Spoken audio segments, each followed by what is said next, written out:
Aiden? Me? Yeah, man, what's on the back seat?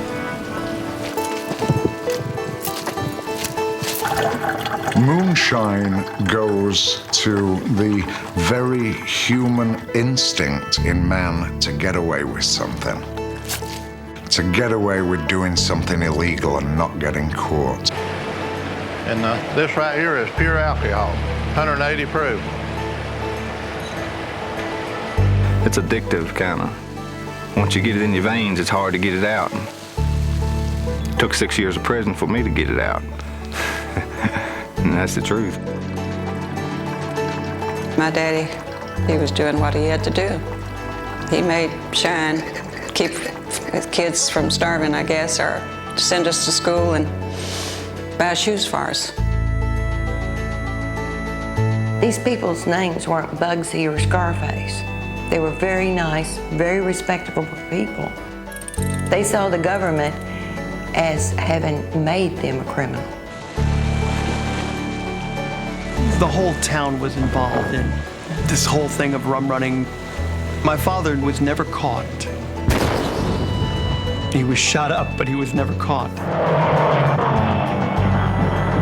There was a lot of bootlegging people involved in racing when it got off the ground. I really think the fastest car I ever drove was a bootlegging car. America's gonna have the whiskey one way or another. Now, whether it comes from the bootlegger, the moonshiner, or anyway, they're gonna have it any way you look at it. They are heroes and criminals. They fight tax collectors and moral crusaders.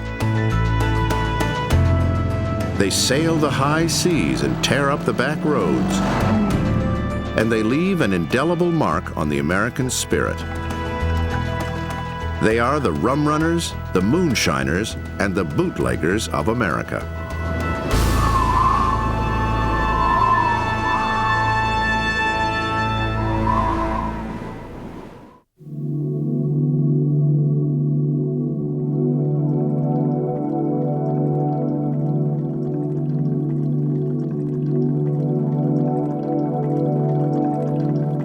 Moonshine has many names. It's known as Popskull, Corn liquor, pot liquor, Rot gut.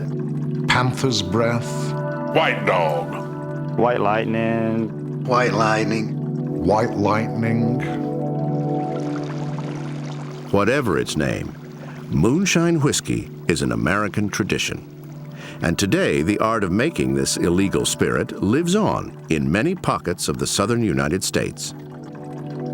Moonshine goes to that instinct of every man, woman, and child to get away with something, to do something and not be caught. That's what moonshine's about. And there will always be moonshine. Making moonshine begins with a mash of sugar, water, yeast, and grain. In early America, the grain of choice is rye or barley. When moonshiners reach Kentucky, they switch to more plentiful corn. As the mash sits, the yeast feeds on the sugars in the grain. The byproduct of this chemical reaction is alcohol. To separate this alcohol from the rest of the mash, moonshiners use a process called distillation. American moonshiners first used small pots to distill whiskey. The pots were made of copper, a metal that does not corrode and poison the liquor. Over the next 200 years, stills grow larger, able to produce greater and greater amounts of moonshine in a single run.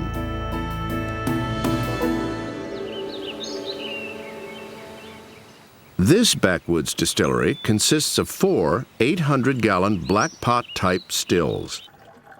Each still can produce about 100 gallons of White Lightning per run. I'll kind of show you how we change buckets. We'll take one bucket and slide one out. Tim Smith's family has a long tradition of making moonshine. Make sure we get our strainer back in it. Try to strain it and purify it as best we can. That's the name of the game, is making it as clean as we can. We're Going to show you how to make some moonshine today. We got an 800-gallon still. We've got it filled up with water, sugar, yeast, and malt, which is a secret recipe. We've got it all mixed up right, and it's ready. It's already fermented and everything.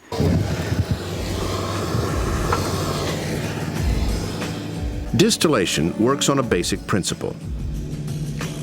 Water boils at 212 degrees Fahrenheit, but alcohol boils at only 172 degrees.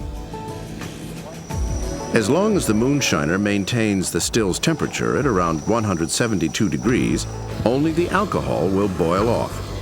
The rest of the mash should stay behind. The alcohol is now steam and travels to the next component of the still, the thump keg, named for the thumping sound it makes. If any impurities manage to get through, the thump keg catches them. Now, only the alcohol steam continues on its journey to the copper worm. Normally we'd have this full of water, and this would be cold water. Cold water we pump from the creek. The steam rolls down and around the worm. The cold water condenses the alcohol back into a liquid. The moonshine is strained and finally jugged. Put a top on it, and jug of moonshine ready to go. Moonshine whiskey is usually 100 proof, meaning it contains 50% alcohol. In the old days, proofing the liquor was a way to ensure you weren't getting swindled with low-quality alcohol. It was often done with gunpowder. They would pour the liquid on the gunpowder and set a match to it or a light to it, and if it ignited, then the liquor was proved to have enough alcohol in it. If the liquor doesn't light, it may have been watered down. If it didn't ignite, they were trying to palm you off with something that wasn't quite of the standard you required. And this right here is pure alcohol. Retired moonshiner Clay Call can tell the proof by the bead, or bubble. That's about 180 proof. The bead of higher proof moonshine is larger and disappears quickly. The bead of this 100 proof moonshine is smaller and remains longer. Like all whiskey, moonshine is clear when it first comes off the still. Legal distilleries are required by law to age the whiskey in new, charred oak barrels, which gives it its color and smooth taste. But moonshine isn't aged a day, and its harsh burning taste reflects it. Here we have some American whiskey. We're all used to seeing whiskey like this. It's aged in new charred oak barrels for years and years, until it takes on this wonderful amber hue that we're all familiar with. And here we've got some moonshine with a little lightning for white lightning emblazoned on the bottle. Don't ask me where I got it. It just comes off the still, put in the bottle, poured in the shot glass. Cheers. Moonshine has been described as a cross between rubbing alcohol, vodka, and kerosene. Despite its taste, Americans covet this outlaw spirit, and throughout history they will fight for it, go to jail for it, and even kill for it.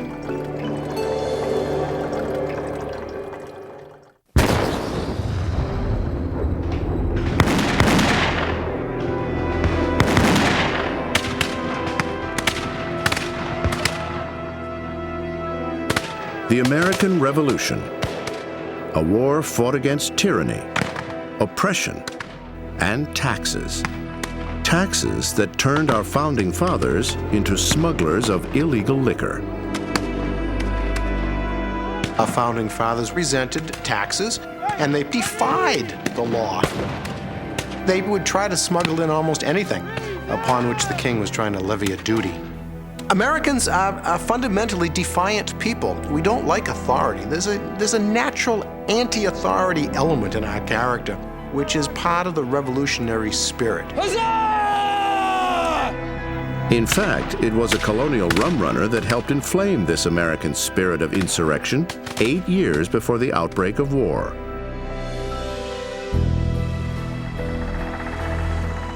On June 10, 1768, British customs agents seize a rum-running ship called the Liberty in Boston Harbor. The Liberty's owner is one of the colony's greatest smugglers. He is also one of America's founding fathers, John Hancock. John Hancock was one of the finest practitioners of smuggling. Hancock, like any number of other merchants along the Atlantic coast, took great pleasure evading the king's customs officers, the revenue officers, and he did it with great success. And in this case, on the sloop Liberty, the populace is enraged against the royal customs officers, and their lives are in danger.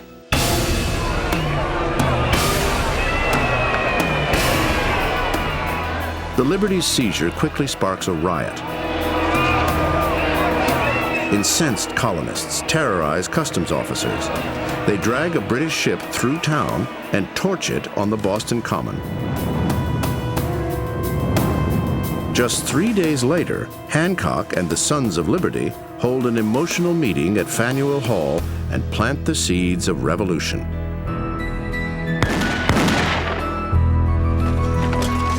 After 7 bloody years of war, the colonists finally rid themselves of oppressive British taxes. But this newly found freedom has a price tag. The war has left the country more than $70 million in debt.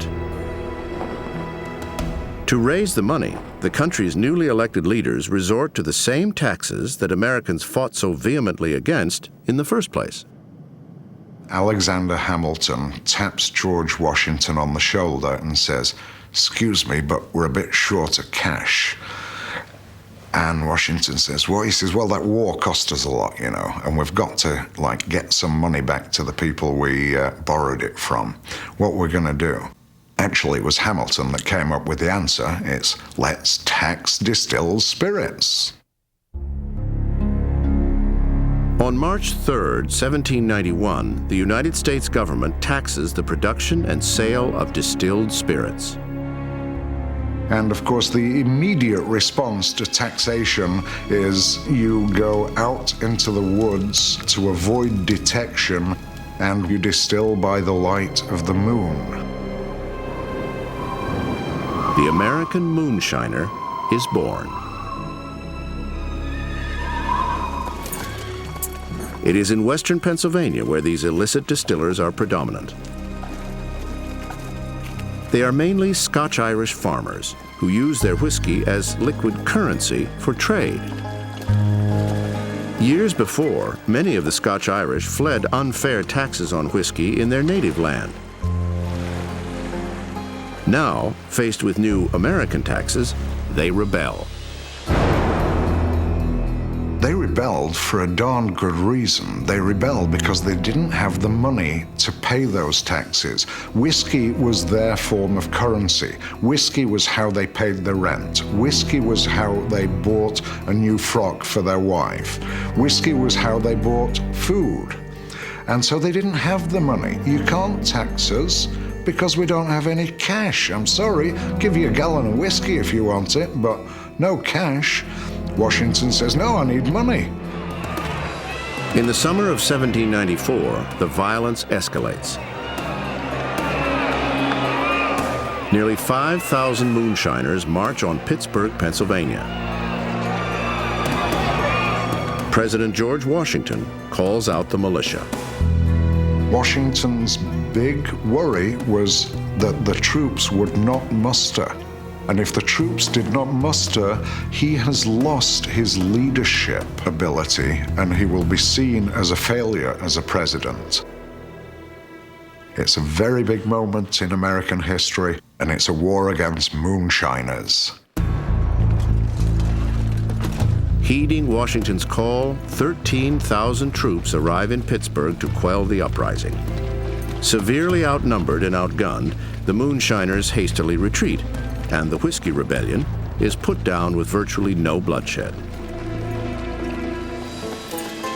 But many die-hard moonshiners refuse to concede. Their hatred for taxes drives many of them to America's unsettled backwoods to ply their illicit trade. Quite a few of the Scots-Irish went down and made more moonshine in Kentucky. It had already been pinpointed as one of the most beautiful places on earth with its blue grass and its limestone water. Everybody said, maybe we'll go to Kentucky, get away without paying taxes again for a few years until they tighten up down there. The Moonshiners' age-old traditions immediately take root.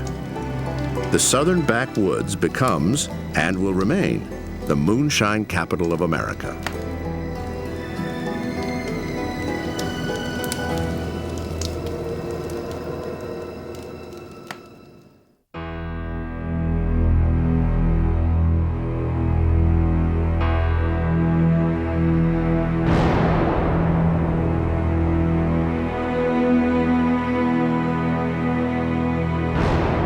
Since its discovery around 5000 BC, alcohol has stirred controversy.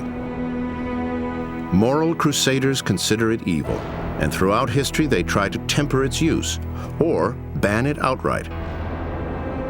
But just as with taxes, the prohibition of alcohol only provides a strong catalyst for moonshining.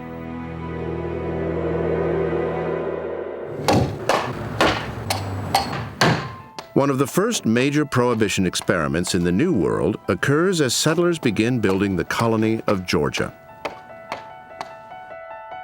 Original founder James Oglethorpe bans rum and brandy from the fledgling colony in 1733.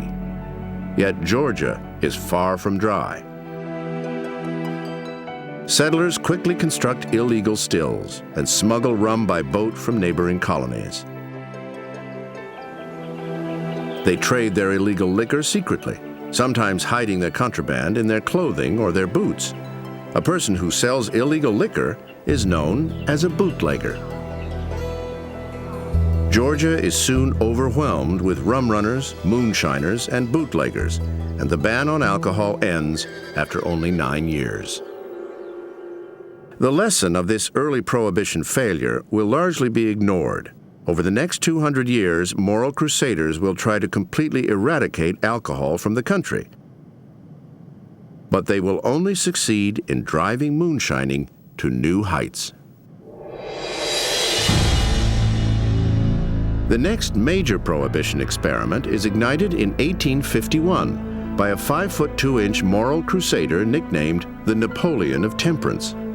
He is Mayor Neal Dow of Portland, Maine. Neal Dow was a Yankee fury. He was foursquare, an abolitionist, a prohibitionist. Inebriation was just a part of the world he grew up in, and Dow found deep moral objection in his Yankee Quaker soul to the harm that he felt this drug did to families, to the social fabric of the world he knew. Dow's world is rife with drunkenness. The average person drinks 5 gallons of alcohol a year, nearly 5 times as much as an American today. It is one of the greatest periods of alcohol consumption in American history. The crime and violence that accompanies demon rum is epidemic. Spousal abuse is rampant. Drunkenness amongst children, widespread. There were these horrible places where men drank their lives away with complete disregard to the welfare of their spouse and their children. And therefore, the temperance movements really had something to gripe about. In June of 1851, Dow outlaws alcohol in Portland. A few months later, he helps pass a ban for all of Maine. It is the nation's first statewide prohibition law. Now you can imagine that he was not universally popular for that. It took a lot of moral certitude and a certain amount of ego and strong inner core belief to do what he did in a world where alcohol was the social drug of acceptance and available everywhere to every working man. Once again, the attempt at prohibition only fuels illegal liquor, as moonshine stills soon litter the hills and alcohol is smuggled over the borders.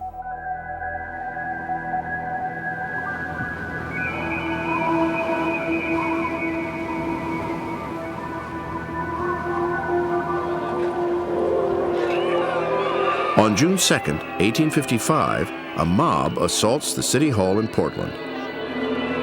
They are after hundreds of cases of liquor stored in the basement for doctors and druggists to prescribe as medicine. This infamous night will end in death. Must have been quite a scene.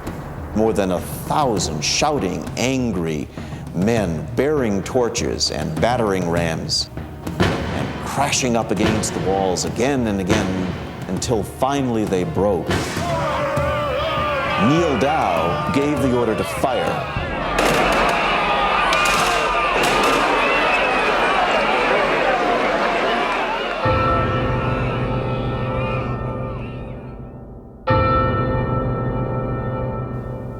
The militia gave 2 full broadsides onto the crowd. Many were wounded. 1 man died. Dow saves the liquor and is a hero to temperance advocates.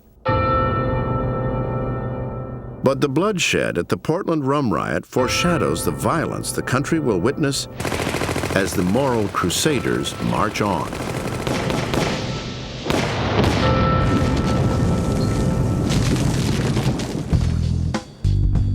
By 1893, 5 more states joined Maine with complete prohibition. By 1913, 9 states are dry, including Georgia and North Carolina. The demand for backwoods moonshine is so great, the price triples from $1.50 to $4.50 a gallon. In 1916, Michigan goes dry. But Rumrunners keep alcohol flowing by smuggling it into the state. One popular route was from Ohio along the Dixie Highway, often called the Avenue de Booze. By 1917, over half of the states in the country ban alcohol. But the Crusaders want more. Take a look at your bright-eyed children. You know what the liquor industry wants to do to them? They want to feed them that old rot gut. Leaping upon our little children, driving its poisonous fangs into the heart and brain and blood of our young men. They want your sweet, innocent girls to take the booze so they can be enticed into honky-tonks by slick-haired butchers who prey on the flower of American womanhood. I say alcohol must go. Finally, in 1919, after more than 2 centuries of trying, the moral crusaders get their law. Ratified by Congress over a veto by President Woodrow Wilson, the 18th Amendment to the Constitution bans the manufacture, sale, and transportation of alcohol. But because of the 200-year run-up, Americans are primed for prohibition. Thousands of moonshine stills already exist, and rum-running routes have long been established. No matter what you do, and American prohibition is a great example of this. No matter what laws you enact, people will always drink. For Rumrunners, Moonshiners, and Bootleggers, national prohibition will not be a new beginning, but merely a continuation of the past.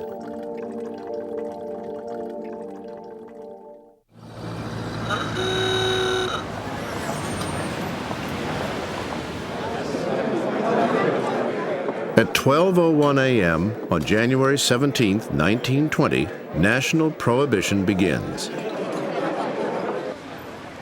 Liquor stores, saloons, breweries, and distilleries close their doors. The distillery on the hillside now is still. The men, they take their tipple from the ripple of the rill. The boys go home sober, and the mothers don't cry. Glory, hallelujah, Uncle Sam is going to stay dry. It was because... But as the moral crusaders celebrate the start of Prohibition, the Moonshiners are cranking out thousands of gallons of illegal whiskey. National prohibition isn't an obstacle for them. It's an opportunity to reap greater profits. America's going to have the whiskey one way or another. Now, whether it comes from the bootlegger, the moonshiner, or anyway, they're going to have it any way you look at it. For many during Prohibition, moonshining is a means of survival. When legal distilleries close their doors, thousands of old-time distillers find themselves out of work. Forced to fend for themselves, they head into the woods, build their own stills, and make white lightning.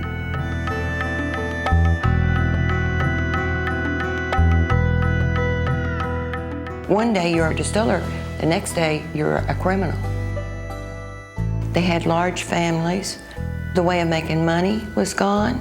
The people who were cutting down the oak for the staves, they were out of a job. The people who were raising the corn was out of a job. The people who worked on the bottling line were out of a job. And it was just major, major financial problems around here. My daddy, he made shine, keep kids from starving, I guess, or to send us to school and buy shoes for us. He was doing what he had to do. He was not a criminal. These people's names weren't Bugsy or Scarface. They were very nice, very respectable people. They saw the government as having made them a criminal. But for every moonshiner just trying to get by, there are several others interested only in profits. Unconcerned about quality, these cagey moonshiners switch the main ingredient in their whiskey from corn to cheaper sugar. In the early stages, they made good whiskey. They made corn whiskey. And then later on, someone found out if you add sugar to it and whatnot, you could get a bigger production, a bigger yield and more of it, but not as good a whiskey. So most of the people then weren't anxious about the quality of whiskey, it was the quantity of whiskey. For about $5, a moonshiner could purchase 100 pounds of sugar and turn it into 10 gallons of white lightning. He could then sell it for $20 a gallon and profit up to $200 per run. Make a lot of money, a lot of money. If you had a 200-gallon barrel and put in 200 gallons of water, 200 pounds of sugar, 40 pounds of wheat bran, and a cake of yeast, maybe a pound of yeast, let it ferment for 3 days, make a lot of whiskey. Moonshiners in just one small Virginia county turn out nearly 1 million gallons of illicit booze a year, half the yearly output of the Jim Beam distillery before Prohibition. Only one thing separates the moonshiner from large profits: the law.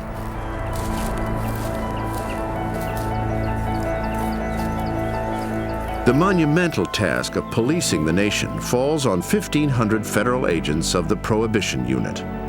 They fan out across the country and join local law enforcement to bust bootleggers and destroy illicit stills.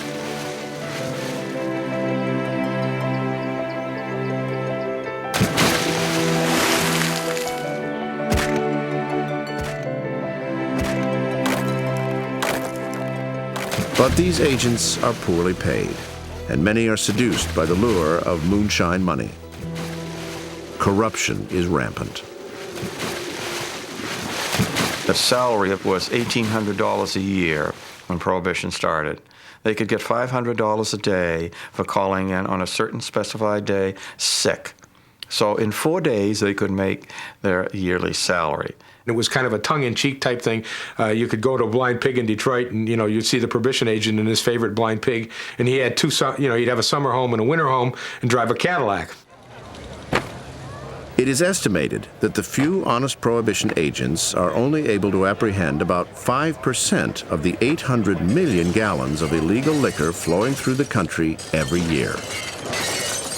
They had no better luck stopping the millions of Americans from consuming these outlaw spirits.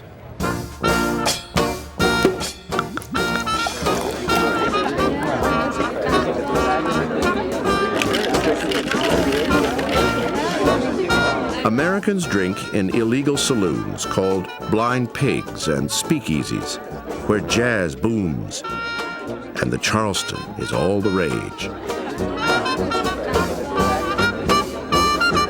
If you knew where one was located and you were given the password, you were admitted.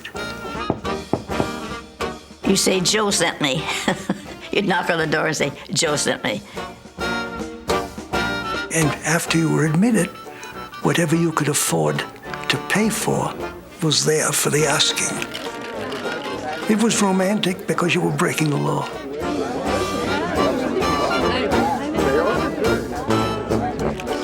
The word speakeasy derives from the way illegal liquor is ordered.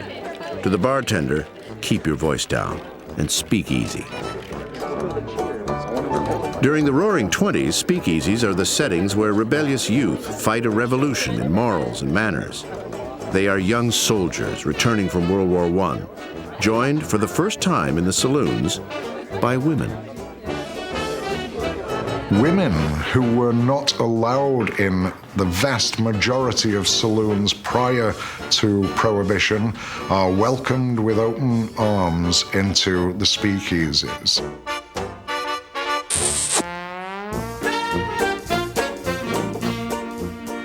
They are known as flappers, armed with new clothes, new attitudes, and the new symbol of youth revolution in America, the hip flask. I was a flapper and really enjoyed it. And my friends are all flappers. You had the little hats, you know, they were pulled down, kind of fit in the hairdos, in the short skirts, and in the high heels. It was all part of growing up at that time.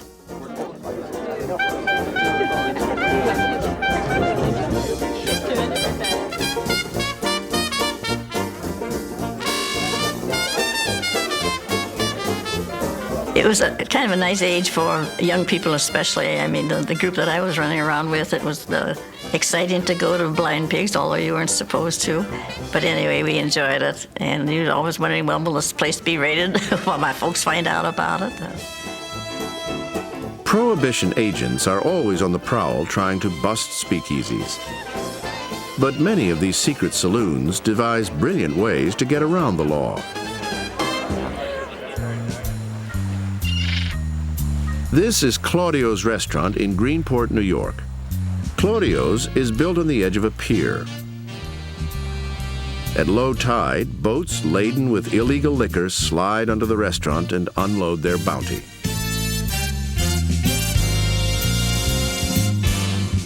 And the booze would come out of the boat, dragged up the sand, and there were 3 trap doors in the restaurant.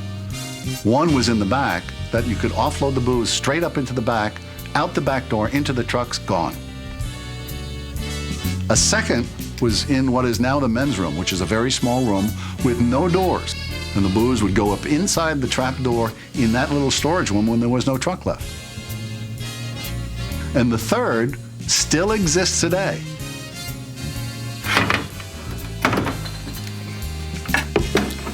And the booze came straight up through the trap door and into the bar. The Elite 21 Club in New York City has its own unique defenses against the law. If a raid is imminent, the doorman alerts the bartender with a secret buzzer. That's the signal to flush the booze.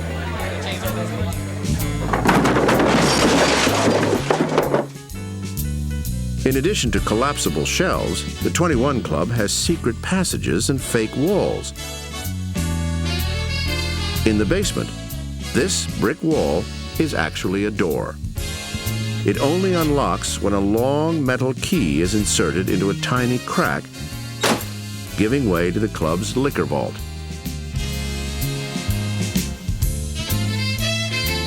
During Prohibition, no liquor is ever found in the 21 Club. And the secret storeroom still exists today.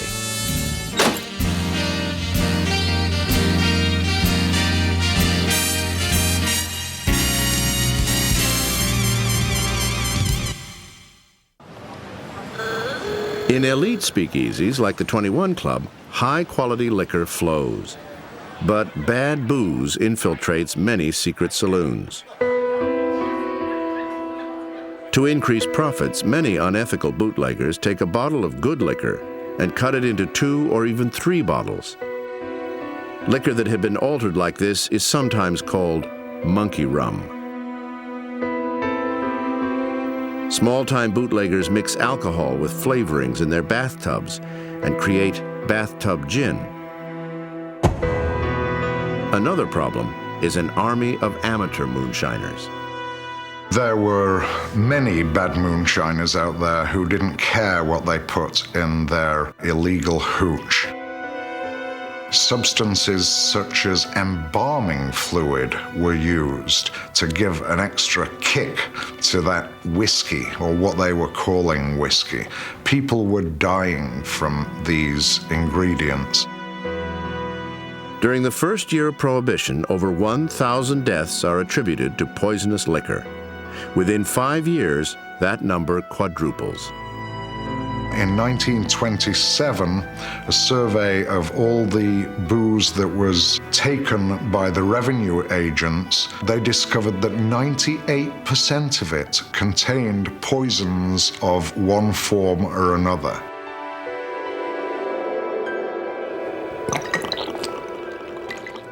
This rot-gut alcohol makes its way into the speakeasies. The only thing bartenders can do is to try to mask the poisons and horrid taste with sweet fruit juices and colorful mixers. Bootleggers keep these toxic spirits flowing throughout the 13 years of Prohibition. And despite the dangers, Americans will continue to drink them.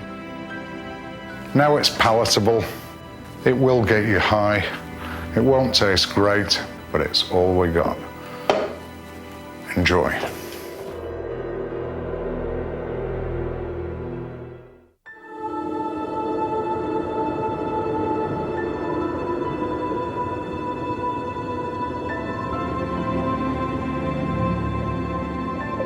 "8 miles off the southern coast of New York is a watery grave.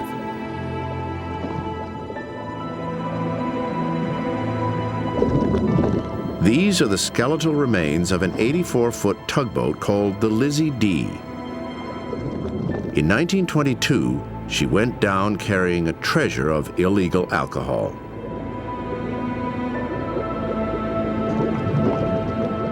There are whiskey bottles everywhere on this wreck, in the head, under the boiler.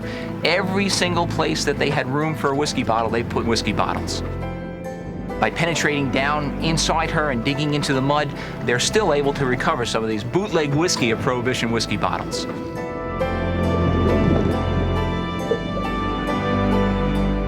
The Lizzie D was a Prohibition rum runner. Her remains are evidence of a great battle fought on the high seas, a battle between liquor smugglers and the law. It was called the Rum War at Sea. Rum running during national prohibition begins when William McCoy, an enterprising boat builder from Florida, fills his 90-foot ship with 1,500 cases of illegal spirits. McCoy anchors 3 miles offshore in the safety of international waters and sells his cargo to any takers. Dozens of ships loaded with alcohol soon join McCoy. This floating wholesale liquor market becomes known as Rum Row. These supply ships quickly sell their booze and restock in places like Canada and the Caribbean islands. Before Prohibition, an average of 12,000 gallons of alcohol was exported every year from Nassau, Bahamas. At the height of rum running, a staggering 2.5 million gallons leaves her docks every year. For 3 years, McCoy is the toast of Rum Row. He is legendary for always carrying the highest quality booze. His liquor becomes known as the Real McCoy. In 1923, however, the Coast Guard arrests McCoy, and his reign abruptly ends. Rum Row, however, continues to thrive. By 1924, it is believed that hundreds of supply ships lay anchored off the coast from Maine to Florida, flooding the eastern seaboard with liquor. Boats of every kind journey out to Rum Row and bring the liquor to land. Sometimes, rum runners even use submarines. They were actually using a World War I U-boat to bring to the shores of Long Island torpedoes filled with bottles of scotch, and they were firing these torpedoes onto the beaches in Long Island. More typically, fishing boats venture past the 3-mile limit to bring the booze ashore. But soon, the law pushes the international border from 3 miles to 12 miles. Now the rum runners need stronger and faster boats. Many turn to boat builder Fred Skopanich of Freeport, New York. My father didn't have any problem with building the boats for the rum runners. He wasn't operating the boat, so he was not under any fear of being caught or charged with anything, and that's all. It was free. He was free and clear. At first, Skopanich builds sea skiffs for the rum runners. Roughly 35 feet long, these boats could hold up to 200 cases of liquor. The sea skiffs are great rum runners because of this flat bottom section. It allows the boat to run aground without tipping over. The liquor can then quickly be unloaded and the boat easily pushed back out to sea. But the sea skiffs are slow and are about to become obsolete. In 1925, 5 years into Prohibition, the United States government ups the ante.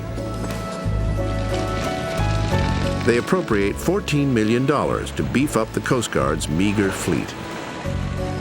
Like the rum runners before them, the Coast Guard hires Fred Skopanich. The yard was building the rum runners boats on one side of the yard, and on the other side of the yard they were building the Coast Guard boats. Coast Guard absolutely knew what was going on in all of the yards. Still, the Coast Guard commissions 38-foot powerboats built for speed. Their main request is that they achieve at least 24 miles per hour. The rum runners, of course, knew this, so whatever rum boat was built had to be faster than these boats. To help the rum runners stay one step ahead of the Coast Guard, Skopanich outfits his rum running boats with Liberty airplane engines. Originally designed for use in World War I fighter planes, the Liberty helps lead the Allies to victory. Now, after the war, there are some 11,000 available as Army surplus. These engines were perfect in weight and size for a 35, 40-foot boat. It was a V12 engine. It was 550 horsepower. And they were beautiful, beautiful running engines. Skopanich's answer to the Coast Guard is a boat like this, a 42-foot rum runner called the Betty Ann. This boat could outrun the Coast Guard easily. It had 2 of the Liberty V12 550 horse engines in it. She could carry probably 400 cases of liquor, and the boats were sparse. There was nothing in them. There were no toilets, no galleys, no cooking facilities. Just it was a 4-hour boat. You ran out for 2 hours and ran back for 2 hours. That was it.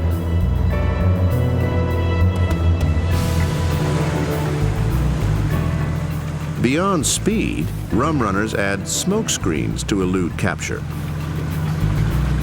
By dripping oil into the exhaust system, a boat could completely cloak itself on a dark night in the open ocean.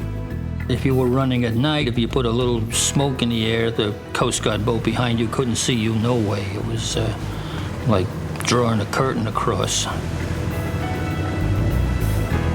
Rum runners also developed clandestine radio stations operated with encryption codes to transmit secret messages. Sometimes they radio in fake distress calls and send the Coast Guard on wild goose chases. Skopanich even makes some of his boats bulletproof. To make it bulletproof, they built the pilot house out of double wall material. In other words, like a house, an inner wall and an outer wall. And they poured the pilot house full of beach sand. With speed and a repertoire of ruses, the Rumrunners usually stay one step ahead of the law. But the Coast Guard turns the tables when they capture a rum-running speedboat equipped with Liberty engines. She is called the Black Duck.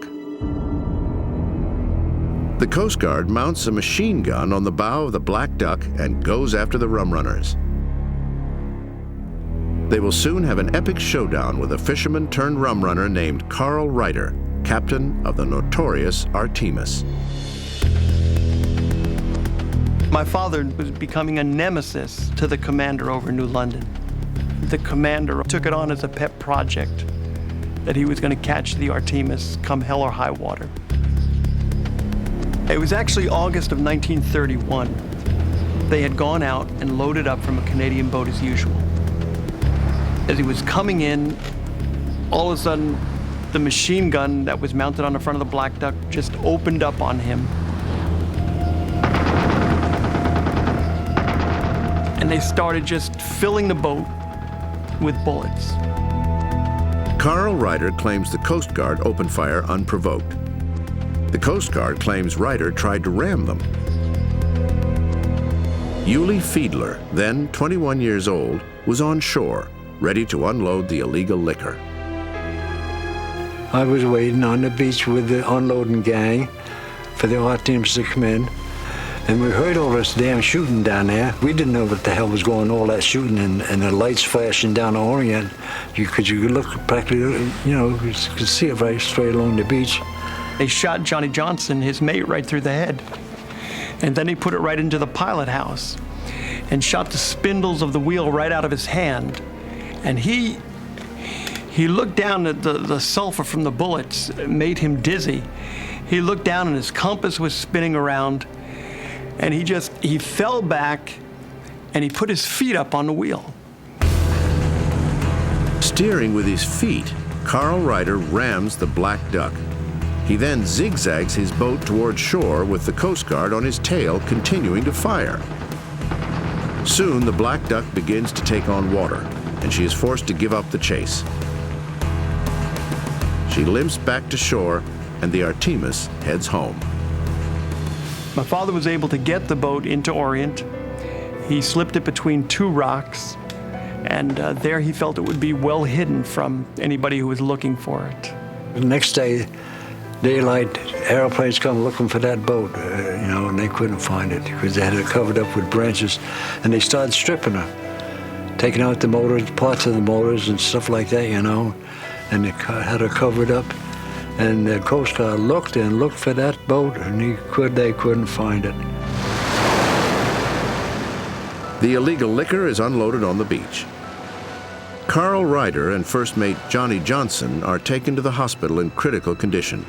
Ryder with a belly full of gunshot wounds. They was laid in the hospital there for 2 or 3 days, and the doctors kept looking at him, and he says, well, Carl, he says, there ain't no chance for you, he says. Carl told him right back, well, if I'm gonna die, bring me something to drink. So we took 4 quarts and put them in a gallon jug, and he had the nurses, everybody feeling good in the hospital there. And in about a week, the doctors looked at him again, they said, Jesus, that gin is probably just cleansed your kidneys. He says, you're doing all right. He said, you're healing up fine. As far as Johnny Johnson, who had gotten shot through the head, the bullet actually went right through the front cavity of his skull. 3 days later, he woke up, and for the rest of his life, he was fine. And that's the story. Carl Ryder repairs the Artemis and returns to Rum Row along with thousands of other rum runners smuggling illegal liquor into the country. When Prohibition is repealed in 1933, Ryder and his fellow rum runners return to their everyday lives as fishermen. Every year until their deaths, Johnny Johnson and Carl Ryder meet on the anniversary of the infamous battle and drink a toast. They love the adventure. They love the times. They love the seas. This is what they did. This is what they did.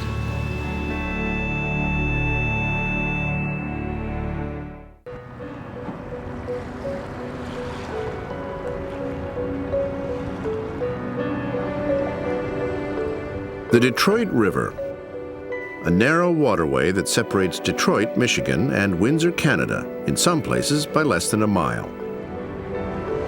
Peaceful today, these waters were once turbulent. During Prohibition, this is the epicenter for illegal alcohol in America. It is known as the Detroit-Windsor Funnel. An estimated 75% of all the liquor smuggled during Prohibition comes across this waterway. Detroit was a wild, wild town in the 20s. The illegal liquor business here in 1925 was conservatively estimated to be a $250 million a year business, employing 50,000 people. No other place in the United States offered this opportunity with the availability of liquor on the one side and the market on the other side. Canada has its own dry law, but when the United States passes the 18th Amendment, they see an economic opportunity. So Canada modifies their law and legalizes the production of alcohol for exportation only. The Canadian government looked at it this way. We'll license all of these distilleries and breweries. It'll employ thousands of people and give them jobs. We'll add a tax on for every quart produced, and we'll make a large amount of money as a result of it. In Ontario alone, 29 breweries and 16 distilleries begin producing alcohol for export. Many are located near or on the Detroit River.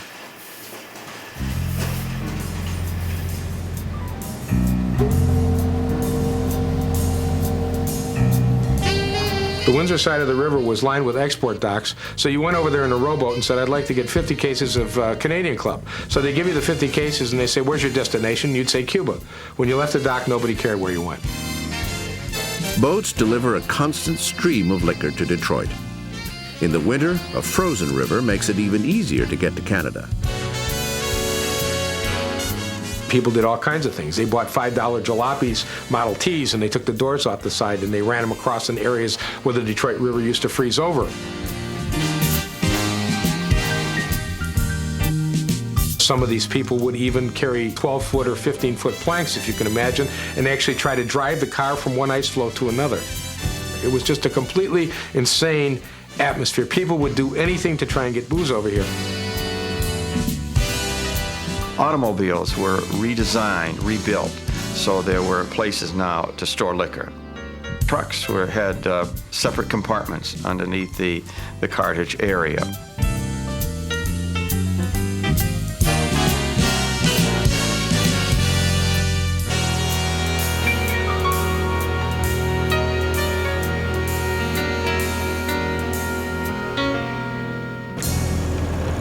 Sometimes they would use a hearse. It came to the attention of U.S. Customs once, why are the Canadians coming over here to get buried? And finally, the customs agents checked and discovered that indeed there was a casket in the hearse, but the casket was not with the deceased, but laden with very expensive Scotch whiskey.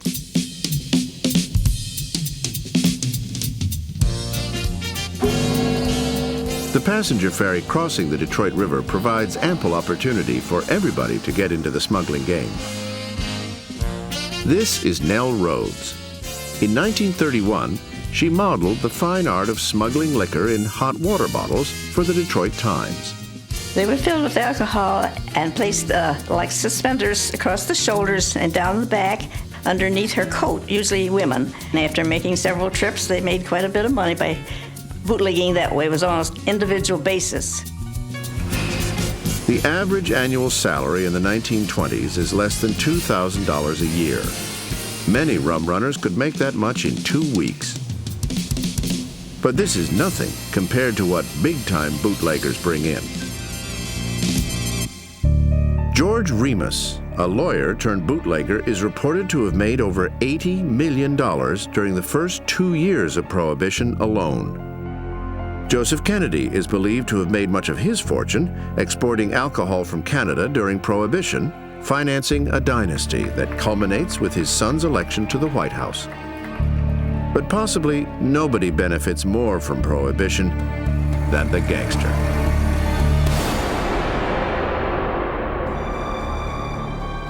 One of the terrible consequences of Prohibition was that it really bankrolled organized crime in this country. It took a lot of basically pickpockets, two-bit thugs out the street, and made multi-millionaires out of them.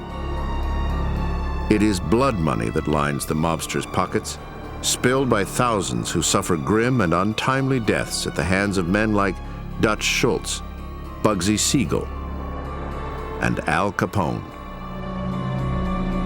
But the violence of these notorious thugs is rivaled and often surpassed by a group of young Jewish gangsters who ruled Detroit's underworld. They are the Purple Gang.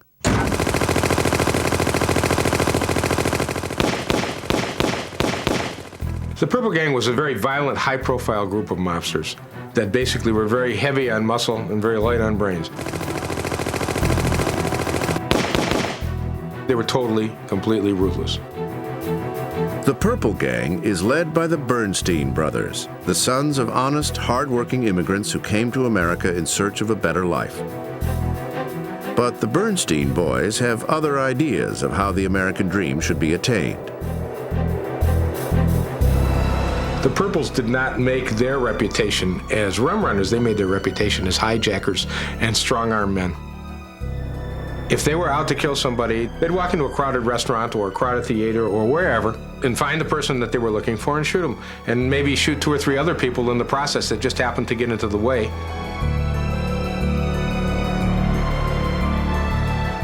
They literally had the public in the city of Detroit terrorized. Between 1925 and 1932, over 500 murders go unsolved in Detroit. Most are attributed to the Purple Gang.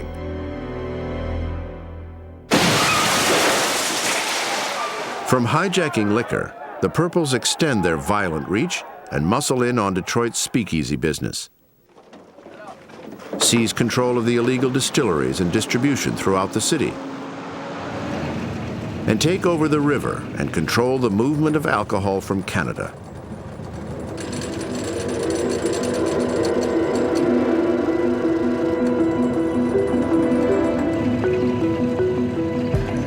In 1927, at the height of the Purple Gang's power, over 500,000 cases of liquor are smuggled across the Detroit River.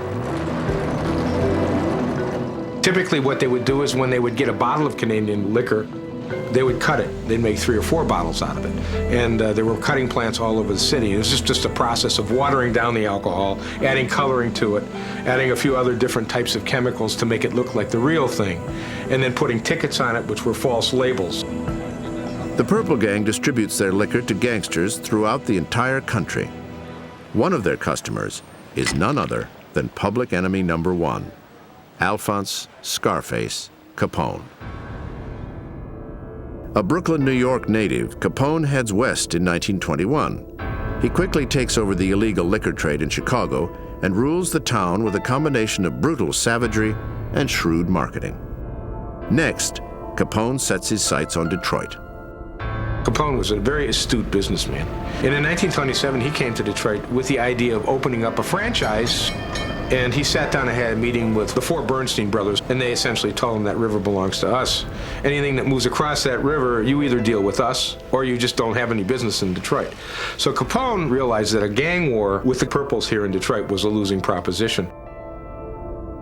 Capone aligns himself with the Purples, and together they take bootlegging and violence to a new level.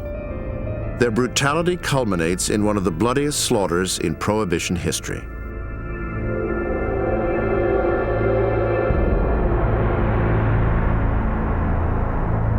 Bugs Moran, leader of the rival Northside Gang in Chicago, hijacks a load of Purple Gang whiskey intended for Capone. Seeking revenge, Capone orchestrates a trap. Supposedly, a freelance hijacker had called Moran and told him he had a really bargain basement shipment of liquor for him. Well, Moran, who couldn't turn down a good deal, said okay. Supposedly, Abe Bernstein, the reputed leader of the Purple Gang, had made that phone call. The trap is set. The bogus shipment of liquor is to be delivered to Moran at a warehouse in Chicago on February 14th, 1929. When the North Side Gang arrives, purple gangsters hidden across the street call in the hitmen.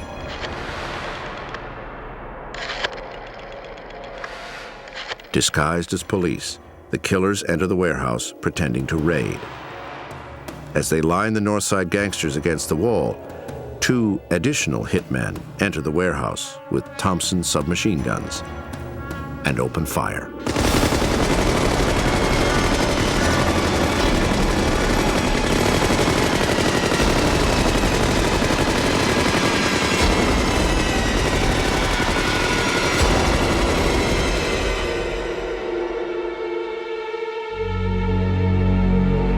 It will go down in history as the St. Valentine's Day Massacre. Although it is well known that Capone orchestrated the slaughter, few know that the Purple Gang was directly involved. The Purple Gang was really never implicated in it. 3 purple gangsters were positively identified, but nothing was ever done. It just kind of faded into oblivion. Ironically, the St. Valentine's Day Massacre misses the intended target. Bugs Moran is late to the meeting and narrowly avoids his death sentence. Still, the carnage sends shockwaves through the country, a painful reminder of the violence and lawlessness created by the 18th Amendment. During Prohibition, organized crime groups like the Purple Gang helped drive up the homicide rate by nearly 80%. The number of federal convicts rises by over 500%. The country was fed up of prohibition. Gangsters were taking over cities. Gangsters were taking over police forces. There was far more violence in the streets. It obviously wasn't working. Soon, many of the staunchest moral crusaders realize prohibition has backfired. The 18th Amendment has delivered this nation bound hand and foot to organized crime. We believe that the 18th Amendment has failed, and failed badly. I'm a reformed prohibitionist myself. I hoped it was going to work. I'm forced to admit that it has not. Well-intended people who felt that prohibition would bring a new moral tone to America created the very problem that they were trying to suppress or eliminate. In 1933, President Roosevelt signs the 21st Amendment to the Constitution, repealing prohibition and ending the 13-year drought.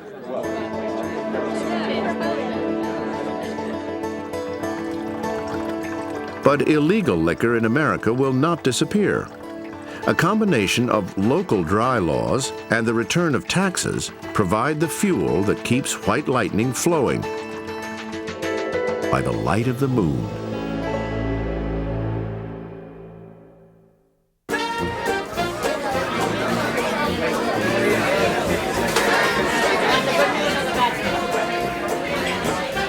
On December 5, 1933, millions of Americans celebrate the repeal of national prohibition with their first legal drink in 13 years.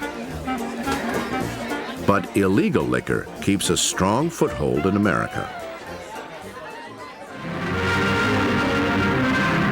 Today, despite the fact that 3 years have passed since repeal, government men are raiding illegal distilleries at the rate of 300 a week.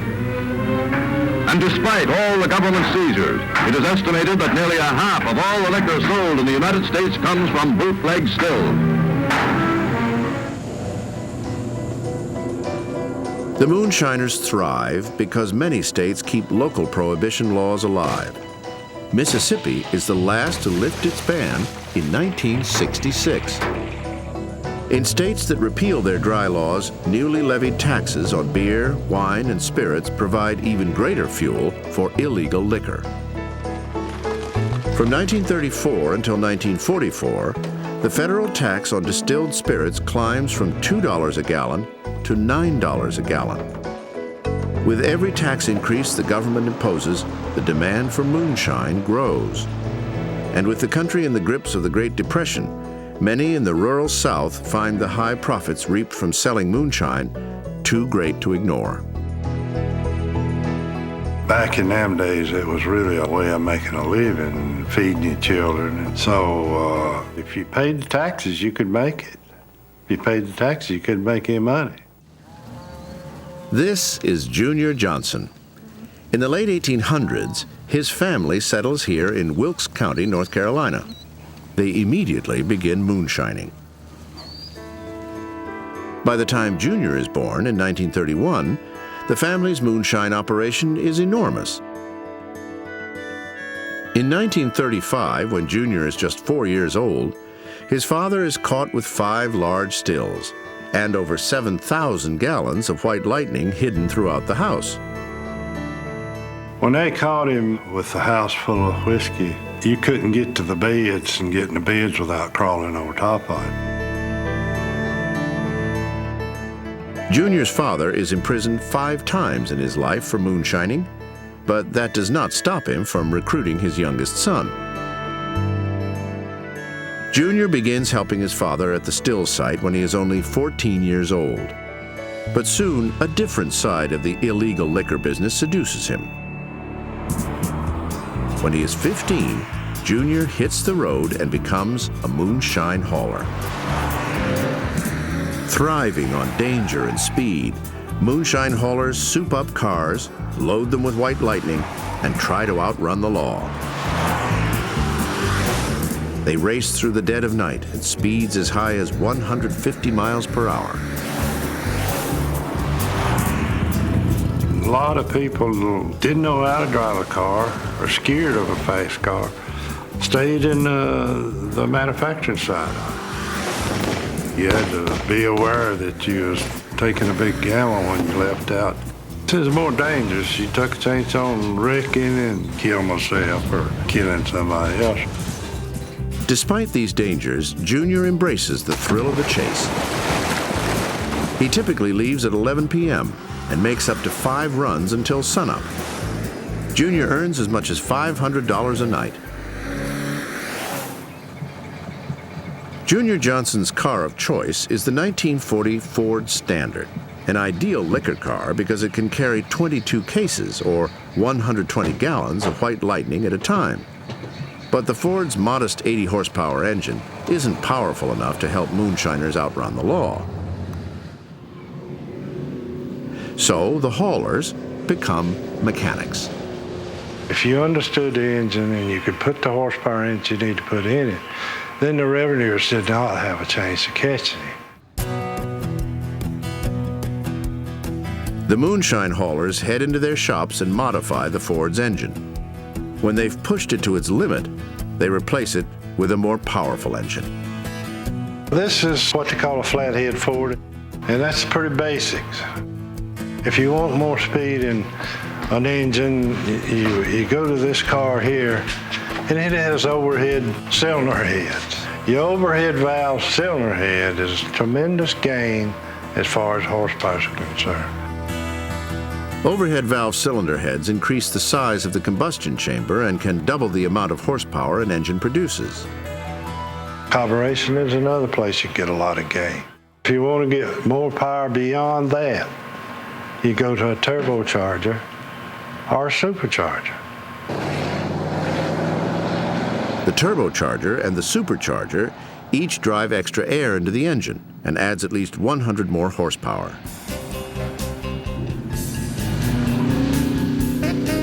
As time went along, here comes the big V8s in there like Cadillac. You know, Cadillac ambulances had a great power plant in them. In 1950, Cadillac introduces an 8-cylinder, 200 horsepower engine for ambulances. It is a moonshine hauler's dream. As quick as you bought a 44, just snatch the motor out and lay the Cadillac in it. And you could take that thing and modify it and supercharge it. That thing would run so fast you couldn't focus on the road.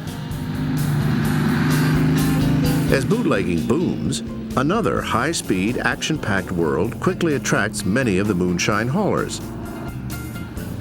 The world of auto racing.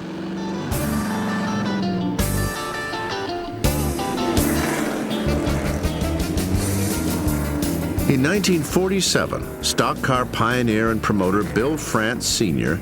establishes the National Association for Stock Car Racing, or NASCAR. NASCAR's inaugural race is won by Glenn Dunaway. He drives a bootlegging car that had been used to haul White Lightning only a week earlier. Throughout the early days of NASCAR, moonshine haulers provide some of the fastest cars and many of the best and most exciting drivers. There was a lot of bootlegging people involved in racing when it got off the ground. And if anything boosted it and made it successful, I would think you had to give the bootlegging people a big part of the credit for it. A young Junior Johnson finds his way to the stock car circuit in 1950. Fans quickly fall in love with the moonshine hauling daredevil driver and nickname him the Wilkes County Wild Man.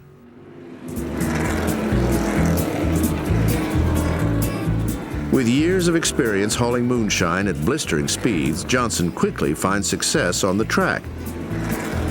But the money made on the stock car circuit does not come close to the amount Johnson earns on the back roads of North Carolina. So Johnson leads the double life of a NASCAR race driver and a moonshine hauler. The law, however, is quickly closing in on him.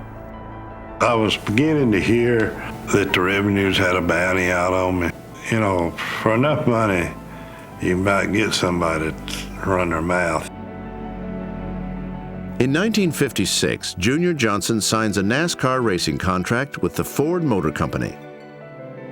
3 weeks later, the revenuers finally catch up with him.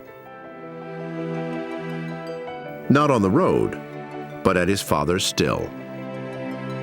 My dad asked me to go in and fire his still up for him, and I did. And I'd do it again if it, was today, because I had a lot of respect for my dad. I did what he told me all my life, plumb on after I got grown. And they had it staked out, the revenuers did. And of course, they had tried fearlessly to catch me prior to that for years and years and never did. Junior Johnson spends 11 months and 3 days in the federal penitentiary in Chillicothe, Ohio. When he is released, he goes right back to racing stock cars and hauling moonshine. Moonshining is something that kind of gets under your skin, and you'd almost do it for nothing. It's an all-around exciting adventure to get off in it, to tell you the honest truth. By 1960, Johnson begins earning enough money on the NASCAR circuit to finally put his criminal activities behind him. He quits moonshining and drives professionally for 15 years. With 50 victories over his career, Sports Illustrated names Johnson the greatest driver in NASCAR history. But Johnson's criminal record plagues him, and after lobbying for more than a decade, he receives a full and unconditional pardon by President Ronald Reagan in 1986. Today, NASCAR is the largest spectator sport in the United States. And it all began with some good old boys hauling moonshine, trying to outrun the law. I really think the fastest car I ever drove was a bootlegging car.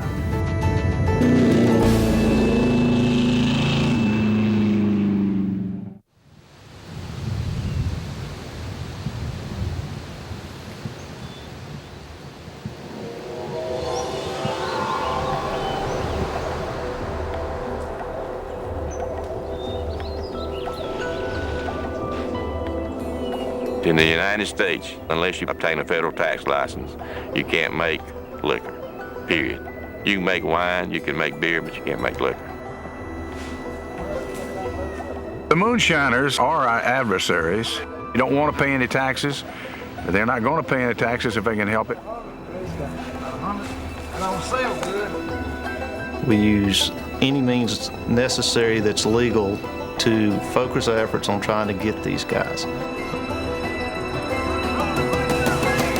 Free! Free! Free! Hold it, fella! Hold it!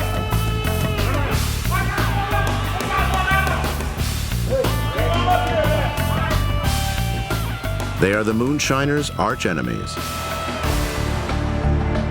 Throughout the history of illegal liquor in America, their job has been to hunt down illicit distilleries and bring moonshiners to justice.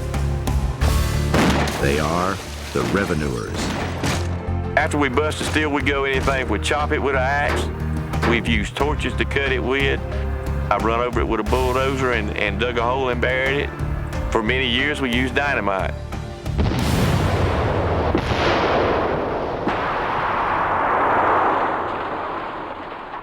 The cat and mouse game between the moonshiner and the revenuer is a long and perilous one. It begins at the country's inception, when moonshiners routinely tortured defenseless tax collectors. During the Civil War, the tax on distilled spirits is $2 a gallon. For protection against violent moonshiners, collectors team up with special agents carrying sidearms. Tax collection and law enforcement are now under one roof in the newly established Internal Revenue Service. These agents of the IRS, better known as revenuers, face a daunting task. In addition to rising taxes, the temperance craze is in full swing. So, after the 18th Amendment is passed, the IRS creates a special division called the Prohibition Unit. But these revenuers are hopelessly outnumbered, and many are corrupt. With the repeal of the 18th Amendment, the Prohibition Unit is disbanded. The IRS then creates the Alcohol Tax Unit, or ATU, to bust bootleggers. This is the genesis of the modern revenuer.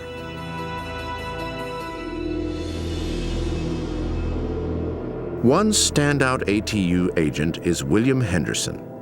Nicknamed Big Six for his immense stature, Henderson becomes a legend, terrorizing moonshiners in the backwoods of Kentucky. 8 years into his career, Big Six is tipped off about moonshine being made in the basement of this house in New Haven, Kentucky. It will be a startling arrest. That night, my daddy was running the still, and my grandmother, when they came in, old Big Six come in and started bursting everything up. Grandmother called Mom and said they're going to try to search the house to find the whiskey. So me and Mom went downstairs and dumped all the whiskey down the drain in the basement, took it out to the creek. My mother was so upset, she was crying. She was so embarrassed, because they knew it was going to be all over a little town like New Haven. Embarrassed because of the moonshiner's name, Harry Beam, kin to the famous Jim Beam. One of 7 brothers, Harry had been a master distiller for 15 years, but family fights leave him unemployed and on the verge of bankruptcy. Twin sisters Jean and Jo Beam are just 16 years old when Big Six Henderson arrests their father. He was making moonshine to help save our house. He couldn't find a job. I really didn't think my daddy was a criminal. He was just trying to make a living to feed our kids. When Harry Beam's mother learns about the arrest, she is determined to separate the Beam name from the stigma of moonshining. After he was arrested, my grandmother Beam found out about it. She was very upset, and so she had influence and money, and she spent $1,000 just to keep the Beam name out of the paper.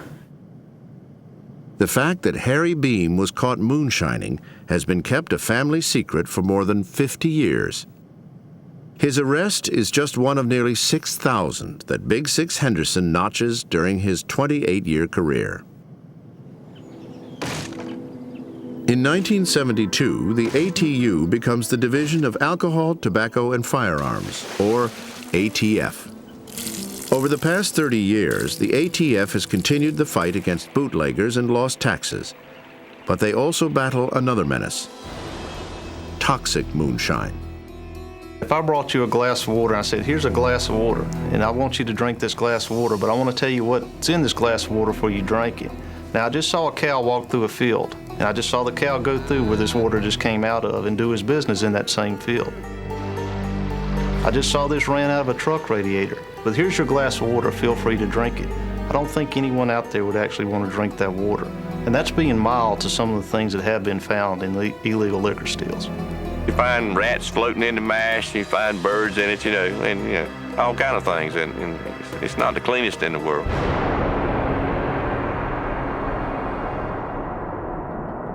Agents find these poisonous stills in every place imaginable.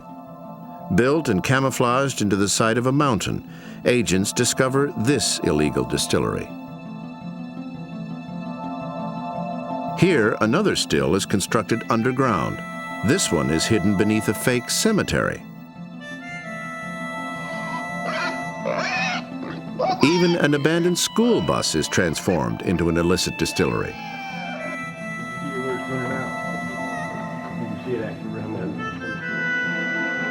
Moonshiners have a PhD in their own right, and they are very innovative.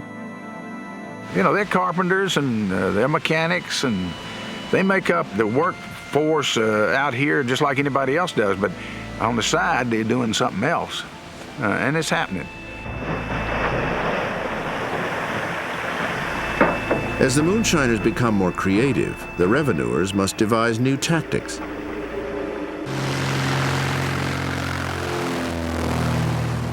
They take a revolutionary step and track the moonshiners from the sky. The top speed of the revenuers' surveillance planes is about 140 miles per hour. But speed is not what they are after. These airborne agents need to be invisible. Small, light aircraft, they're not noisy, they're inexpensive to operate relatively, and no one pays much attention to them. We could put an observer in the back seat on the same side as the pilot and slow fly the airplane, and we could follow vehicles almost anywhere and almost any time. But we kept the ground vehicles back 5-10 miles, and we just stand and watch them, and they never knew we were watching them. We would trail him from where he bought the sugar or jugs or whatever. We try to always be at least 3,000 or 4,000 feet elevation above the ground. We would make long sweeping circles. There might be 15 miles around the circle, with the pivot point being where the violator is. And we would trail him until he reached his destination, which was normally a distillery. The airborne agents allow the moonshiners to lead them to the still site, then call in the ground team to make the bust.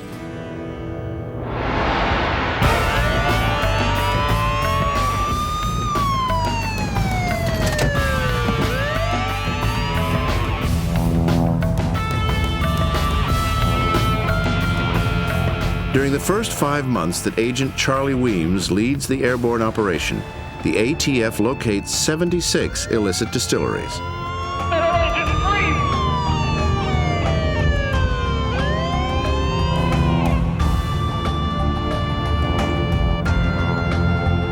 So successful is their operation that they expanded to cover nearly every state in the country.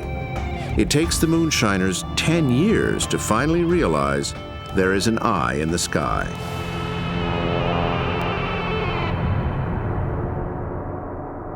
With their aerial cover blown, agents revert to the old-fashioned way of catching moonshiners, searching the backwoods. 90% of finding any illicit product, drugs, stills, or what have you, basically is information.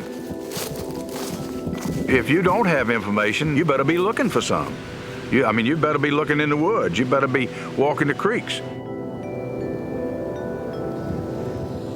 If they've got 4 or 5 burners under 4 or 5 stills, and you get within maybe a quarter of a mile and the wind's right, you can hear those burners, those blowers going, and they go, ooh, and you can hear them.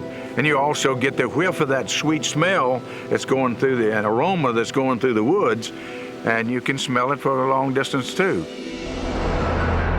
Special Agent Jack Powell spends his 35-year career hunting for stills in Virginia. In 1987, a revenuer's video camera captures Powell staking out a still. His team has been hiding in the woods for 7 days. The Moonshiners have briefly left the still site, so Powell ventures down to see what's cooking.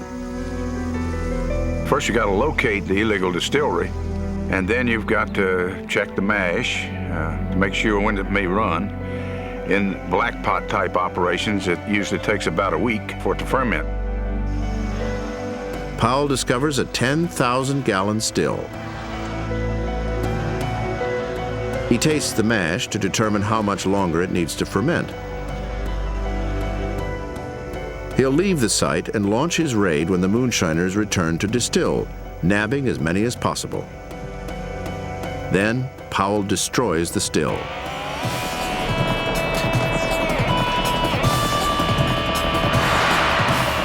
Fire in the hole!